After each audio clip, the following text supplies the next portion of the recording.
I believe that if these CEOs are not in touch with their emotions in regards to AI, they can be very destructive. We have to pay attention.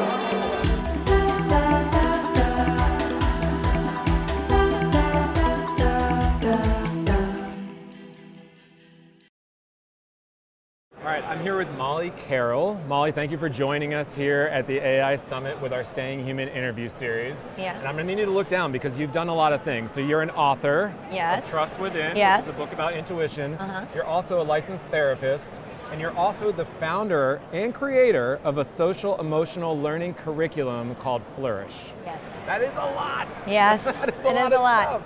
So I want to start by recognizing that most of the people that I'm interviewing in this series are people who are kind of in the nuts and bolts of AI and digging, through algorithms and whatnot.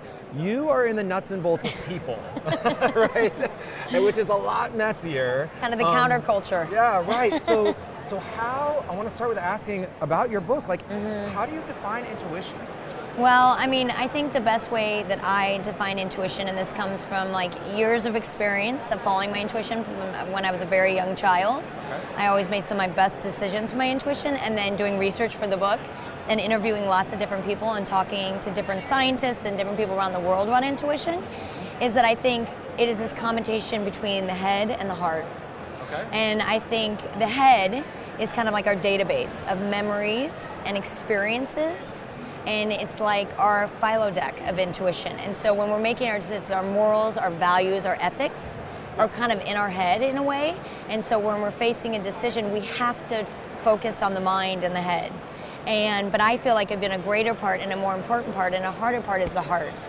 And that is what you feel with your gut, and it's like something that comes out through your body, your hands start to sweat, your heart starts to beat, and it may not always make sense, but it's something you know to be true for you.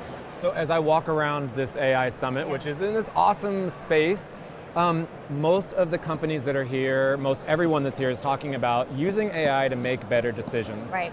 How do I push those two things together? In regards to AI, this is what I would say. Focusing on AI and decision making, you have to do it with other humans. Right.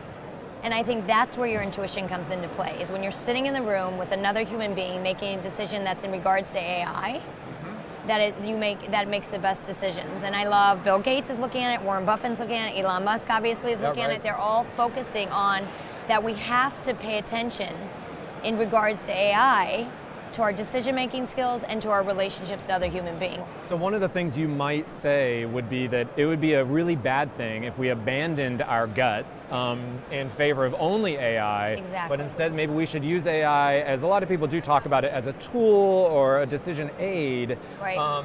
To set the groundwork for our human interactions with each other, right. When we're making collective decisions. Well, one of the best quotes I read that I loved is that in regards to AI, human beings like to be with other human beings because they trust them more.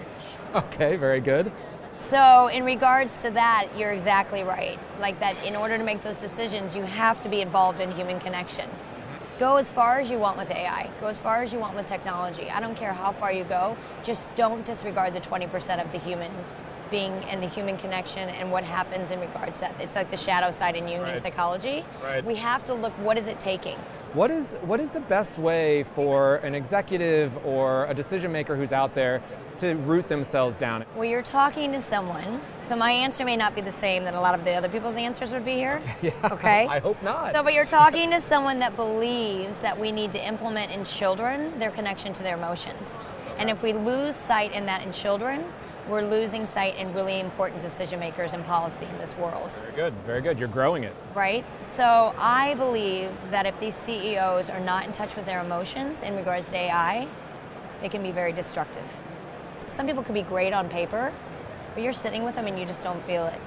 You wonder how they'll work with other people. What's their personality going to be like in the office? Are they going to be a giver versus a taker? Right. And you feel no. Do not hire them. Do not hire them. Someone may be sitting here and went to a community college, but they're a hard worker. You can tell they have intellect. They're trying hard. Yep. Give them a chance.